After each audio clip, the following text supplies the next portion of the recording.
Bom, e o programa Rio Sem Fronteiras, uma parceria da OAB Seção Rio de Janeiro com a Alerj, a TV Alerj, a Casa da Cidadania, volta com mais um programa de um tema internacional. Você sabe, toda quinta-feira, 8 horas, a gente traz aqui um tema internacional para a sociedade carioca e fluminense debaterem e aí promover o desenvolvimento do nosso estado.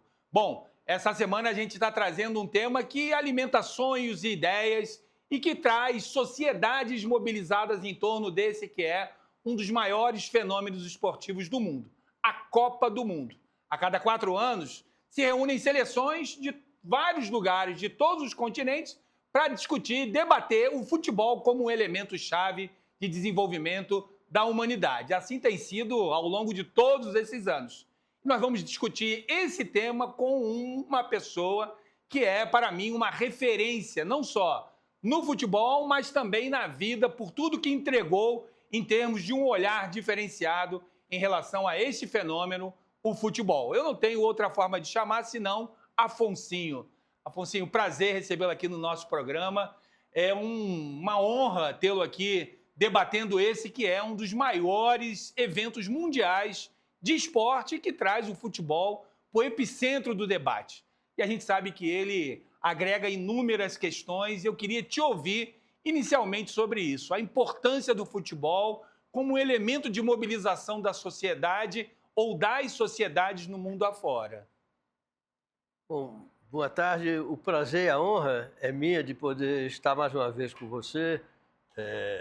E assim, né, com tanta coisa que você tem feito aí, né, ao longo do tempo, até parceria conosco lá por trás, né? É uma alegria muito grande poder rever você aí. Em relação à Copa do Mundo, é essa verdadeira loucura, né? A capacidade de mobilizar a sociedade, né? Que o esporte tem, no nosso caso o futebol, e que se expressa em termos de número de pessoas de uma maneira extraordinária por ocasião da realização das Copas do Mundo, né? Aí, pela importância dessa mobilização, e se estende em todos os efeitos, em todos os valores da vida humana mesmo. Certo. Afonsinho, acho que quando você traz essa ideia da capacidade de mobilização do futebol, a gente vê, inclusive, processos históricos serem desenhados e redesenhados no futebol. A questão daqueles que colonizaram, aqueles que são colonizadores. Quando a gente olha uma Copa do Mundo, por exemplo, hoje, aí, com esse número de países participantes, e olha, né, a influência, por exemplo, de países africanos sobre o futebol europeu, é possível dizer que houve aí, historicamente, uma inversão nessa ocupação, ou seja, aqueles que foram colonizados agora colonizam futebolisticamente, né, esses países, no caso europeus? Os primeiros resultados, né, dos primeiros jogos aí dessa Copa do Mundo têm trazido essa satisfação, essa alegria. Há algum tempo, né, eu venho dizendo, escrevia lá antes na Carta Capital, cheguei a citar isso, que o que me dá mais prazer hoje de ver no futebol é a seleção do Marrocos. Eu dizia isso e tal, e foi o primeiro adversário do Brasil aí, né? E acompanhando isso, Cabo Verde e outras seleções desse tipo, que ainda não estão totalmente engolidas pelo futebol, sei lá se a gente pode chamar de tecnológico, né? Então isso está sendo um momento muito bom A desse. gente vê que, por exemplo, desde 1930 até hoje, a gente vê a evolução desse modelo de Copa do Mundo, de torneio, né? Podemos chamar assim, não é um campeonato, é um torneio, mas a gente vê também a forte influência econômica sobre esse torneio. O que movimenta em termos de cifras, né? E o que movimenta em termos de mercado. E você que foi uma pessoa que veio no processo de transformação da relação no futebol, do ser humano, do jogador, que é a principal referência desse esporte, queria que você falasse um pouquinho sobre isso. Hoje, como é que você olha, né, esse torneio, a Copa do Mundo, e a questão econômica hoje, o contorno que se dá em relação a esse, que é um importante torneio mundial. Eu acho que ele sintetiza esse momento do mundo de uma maneira geral, né? Eu chamo até de desgraça humana do neoliberalismo, né? Então ele está incomodando o mundo de uma maneira geral pelos caminhos que ele vai, né? Bem lá atrás, o saudoso João Saldanha diz: olha, essas coisas que vocês estão fazendo aí, vocês vão acabar matando a galinha dos ovos de ouro, a expressão que ele usou, né? Porque em qualquer sistema político, econômico, qualquer que seja, quem vai sustentar é o torcedor, né? Provocado pela emoção, né? O que os torcedores o que buscam é serem mobilizados, né? Principalmente pela criatividade. E a gente vê, por exemplo, que o futebol ele é um retrato da sociedade. Perfeito. E os problemas que são gerados dentro de campo refletem um modelo de sociedade. Perfeito. Questões como racismo, sexismo, machismo. Por que o futebol feminino, por exemplo, ocupa um lugar ainda subcategorizado em termos de humanidade e de sociedades? Exatamente isso. Eu acho que o grande veio é isso tudo que existe veio aflorar isso tudo no momento de emoção, no momento de expansão, ele vem à tona e mostra a cara da sociedade, né? Nos diversos lugares em que se realiza no mundo, né? Em todas as suas formas. E quando esse episódio, por exemplo, que enfrenta o Vini Júnior, né, que é um dos convocados da seleção brasileira, é uma das esperanças que a gente ainda tem do futebol arte, a saber se não está ou não enquadrado pelo futebol numa outra perspectiva, mas queria que você falasse, por exemplo, o processo do Vini Júnior em relação ao racismo na Espanha. Reflete um modelo de sociedade espanhola? É possível afirmar isso? Eu acho que a relação histórica né, da história da Espanha, de todas as suas virtudes, de todas as suas vicissitudes, o futebol mostra isso, traz, né? E acaba sendo descortinado, por exemplo, numa realidade, num episódio desse como o do Vini Júnior na Espanha, né? Felizmente, o Vini Júnior vem tomando posições muito firmes, muito claras e, né, cada vez mais conscientes e é um ganho muito grande para a humanidade como um todo. Afonso, queria trazer aqui, e aí, entre outras coisas, aqueles que não sabem, você é médico. E ainda bem que a medicina não nos roubou da arte do seu futebol e você deixou em campo lembranças fenomenais. Mas eu queria debater um pouquinho sobre esse modelo hoje do futebol, né, do chamado alto rendimento, da alta competitividade.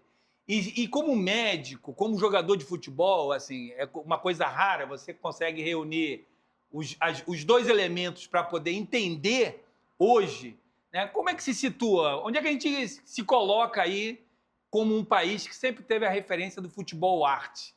Esse alto rendimento afeta o Brasil hoje em relação ao futebol? A tua pergunta mais diretamente... Sobre a competitividade hoje que se impõe, né?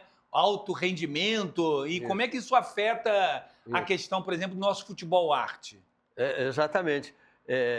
Essa própria Copa vem trazendo parâmetros que a gente pode apreciar, né?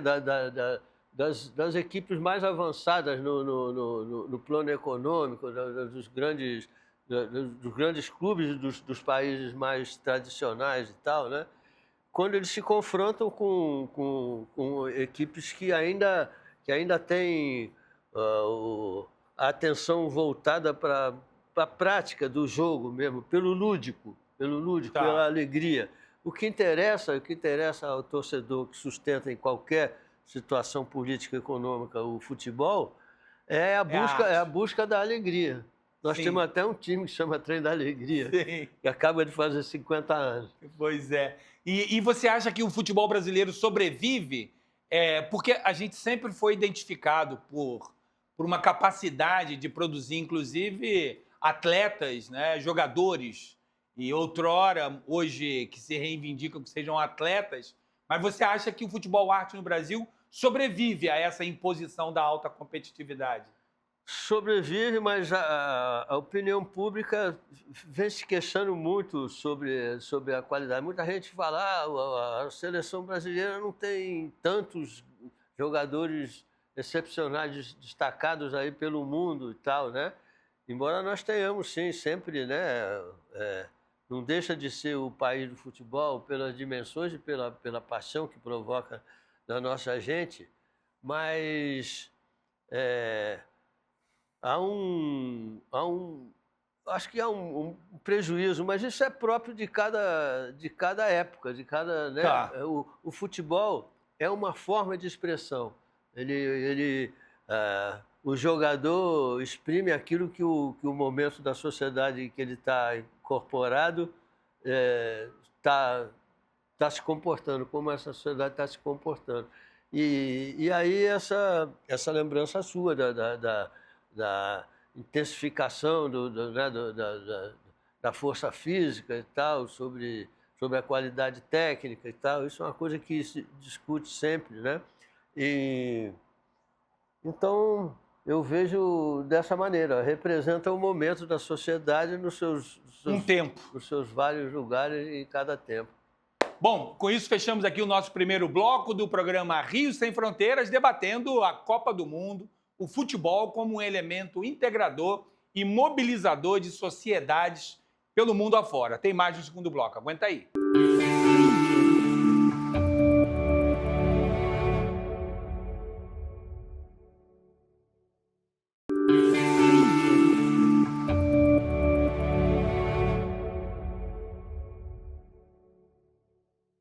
Bom, voltamos com o nosso programa Rio Sem Fronteiras e não é demais dizer, esse é um programa da parceria OAB Seção Rio de Janeiro, a Comissão de Direito Internacional, que eu presido, participo, com a Alerj, a TV Alerj, que debate toda quinta-feira um tema internacional. A gente puxou aqui o tema da Copa do Mundo, o futebol como um elemento de integração e mobilização da humanidade. E é o que estamos vendo, testemunhando e respirando. Para isso, a gente está aqui debatendo com o Afonsinho, que é uma referência, né, do futebol, na história do futebol, por tudo que entregou, né, como um pensador, como uma pessoa que fez do futebol uma janela de oportunidade para debater tantas questões e relações sociais. Afonsinho, quero trazer aqui um tema agora mais complexo, né, que a gente está testemunhando aí esse cenário dos Estados Unidos, uma Copa do Mundo que tem 2/3 das suas partidas nos Estados Unidos, 1/3 no México e 1/3 no Canadá. Praticamente essa primeira fase nesses dois países e o resto no Canadá. Ontem foi noticiado que, nessa semana, foi noticiado que a seleção do Uruguai foi toda revistada com cães farejadores, né, num processo de saída do estádio. Essa situação que a gente vê, a impossibilidade do Irã ficar nos Estados Unidos, ter que voltar para o México, a questão do árbitro da Somália, que foi proibido de entrar e fazer ali o exercício da profissão dele. Esse contexto, né, como você bem disse na sua última colocação, o futebol vive um tempo. E esse tempo é um tempo de dificuldades para o futebol como uma arte da humanidade? Como é que se avalia esse contexto? Muito inoportuna a realização de uma Copa do Mundo nesse momento dos Estados Unidos, principalmente, né? Da maneira como tem sido as manifestações lá de poder do Estado americano. Então, com todas essas citações que você fez aí, né?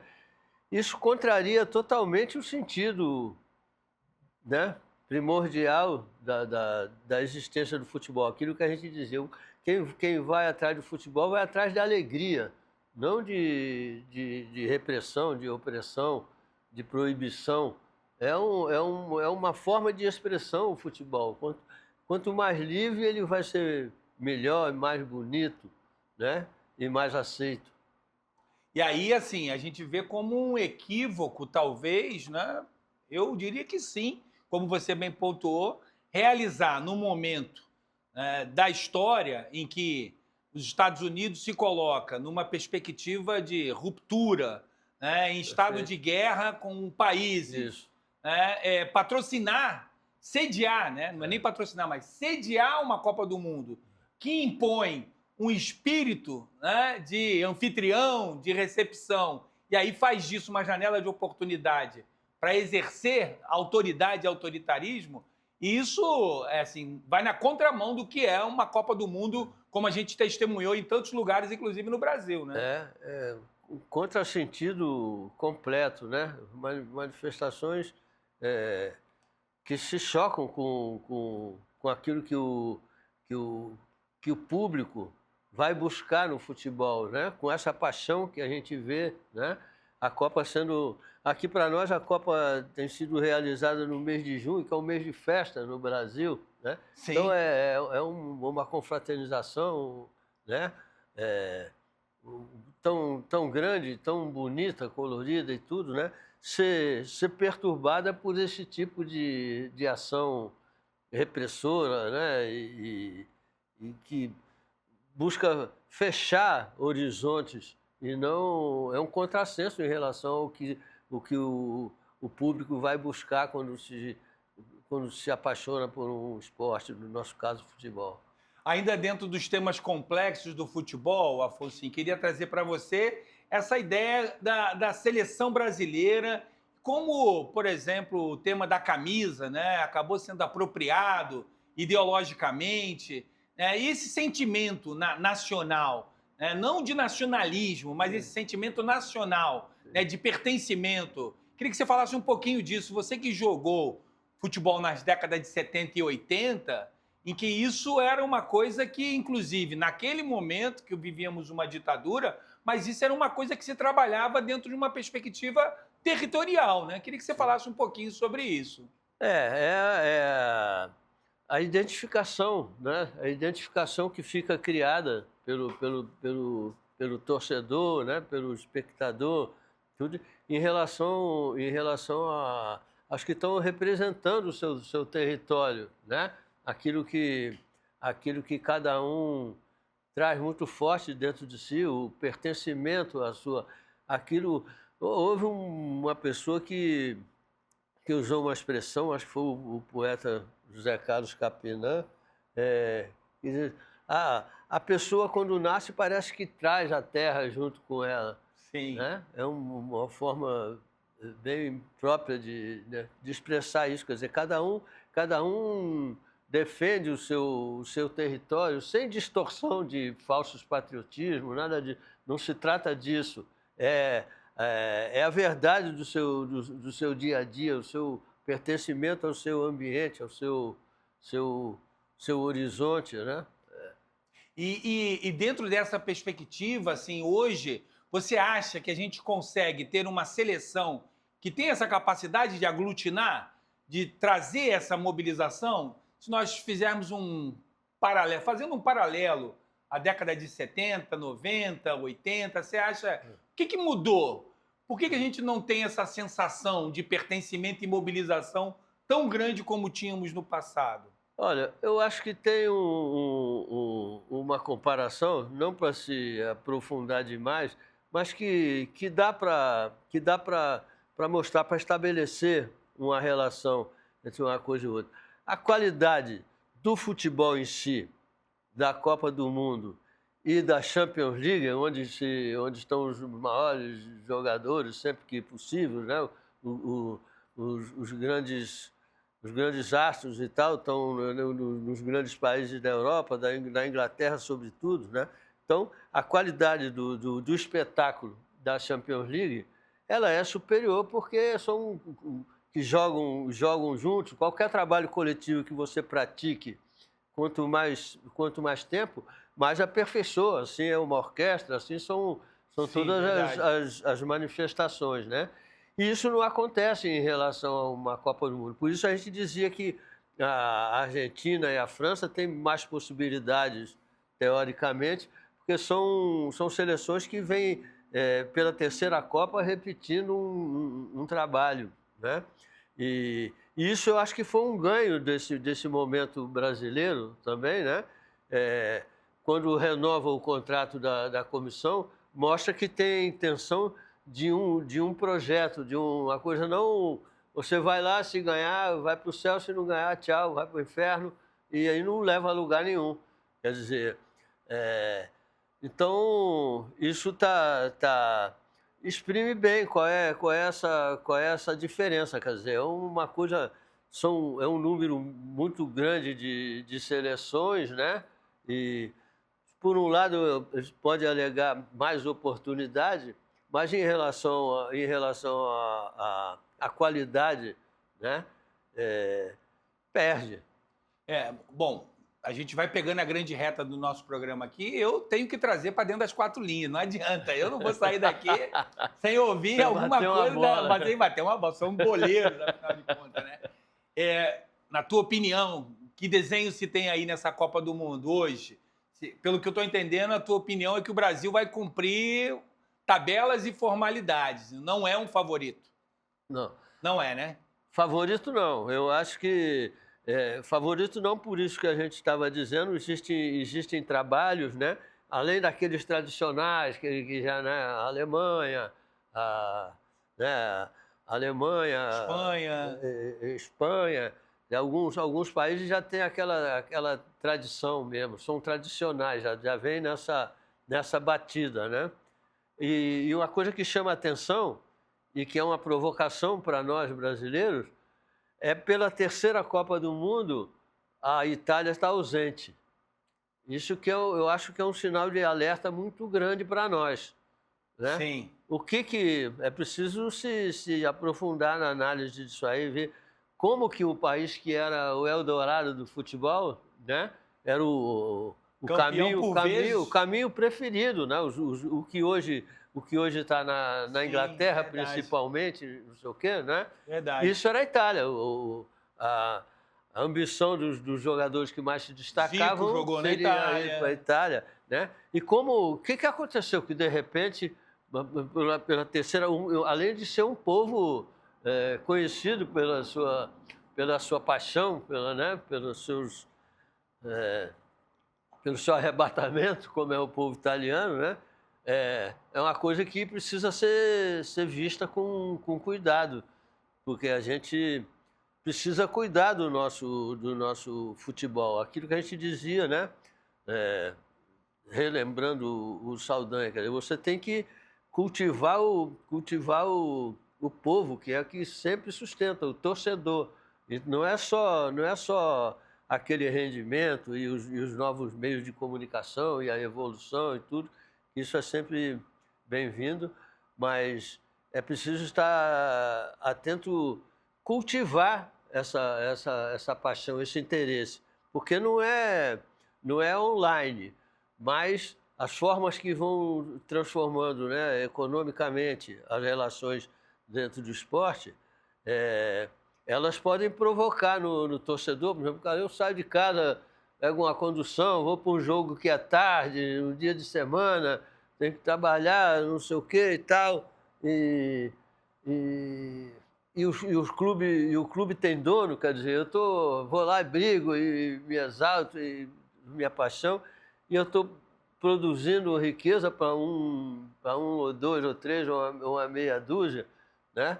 Que não é direto para o clube, como a gente tem visto alguns exemplos acontecerem aí nesse momento. É um dos pontos chaves desse momento, né? Quer dizer, os clubes com dono é um ponto também. Não há dúvida de que o futebol é um bem imaterial da sociedade brasileira e da humanidade como um todo, né? Quando a gente vê a capacidade que ele tem de mobilização. Mas ainda dentro das 4 linhas, na tua opinião, por exemplo, ter colocado um treinador com um currículo, né, que o Carlo Ancelotti tem, na Europa, vai ao encontro do que hoje é, por exemplo, o futebol brasileiro, todo ele jogado no exterior, e isso afeta a questão da identidade, por exemplo? Porque antigamente a gente via o Zico jogar e ele ia para a seleção E aí a nossa idolatria, né, no que pese eu ser tricolor e ele, né, um rubro-negro, mas a gente torcia, então tinha essa identidade. Claro. Né? Então você acha que fechou, então, definitivamente? A gente vai sempre estar olhando para cima, olhando para a Europa, porque os jogadores estão lá e agora o treinador está lá, a vitrine não é aqui? Eu vejo esse momento, que a gente está vivendo em relação à organização do futebol brasileiro, com interesse de se aprofundar também, porque como de uma hora para outra, né, a CBF tem um presidente que não era muito conhecido, era pouco conhecido, não era um Sim. homem que ecoava aí como, né, como um das grandes forças de dirigentes e tal, assume o cargo principal do futebol brasileiro, né? Então, como isso se deu? Ele chega e contrata o treinador mais credenciado do mundo, né? Uma coisa tem relação com outra. Quer dizer, isso não cai do céu, não é um cometa. Existe uma força por trás disso. Existe Sim. uma força por trás disso. E eu não sei se, como torcedor, como suspeito, né? Eu acho que isso traz um paralelo como foi na primeira conquista nossa de 58, né? 58, 62, o Brasil saiu de perder a Copa de 50 em casa, né? Uruguai. E depois a outra de 54. E houve uma mudança semelhante. Tomara que essa semelhança se concretize, né? Uma mudança, né, da direção da CBF e a do futebol, né? O João Avelange, sendo um grande empresário e tal, se associa a um grande empresário da comunicação pela televisão, que era que era a novidade daquele momento. Naquele momento. Né? Então, isso junto com essa mudança, houve a formação de uma comissão técnica, uma modernização, uma atualização dos meios, né? Isso a gente está vendo, pelo menos, ser procurado pela nova administração, por esse novo período, né, do futebol brasileiro. A própria renovação do contrato do treinador traz a ideia de um projeto, não de uma situação emergencial. Né? Vai lá, se ganhar, vai para o céu, se não ganhar, tchau. Até porque a emoção é para o torcedor, então, né? Para quem um trabalho, administra... né? Como relembrando que os favoritos hoje são França, Argentina, que tem essa continuidade de manter um projeto. E a gente vai terminando aqui para cravar, então. Você crava quem vai ser campeão da Copa do Mundo? O Brasil. E com isso a gente termina aqui o nosso programa Rio Sem Fronteiras. Bom, falamos sobre a Copa do Mundo como um instrumento de mobilização, um instrumento de integração da humanidade em várias sociedades, os desafios de uma Copa do Mundo nos Estados Unidos, México e Canadá, e o que está colocado hoje também dentro das 4 linhas. Um programa que debateu, então, o direito internacional na perspectiva do futebol. Semana que vem tem mais. Até lá.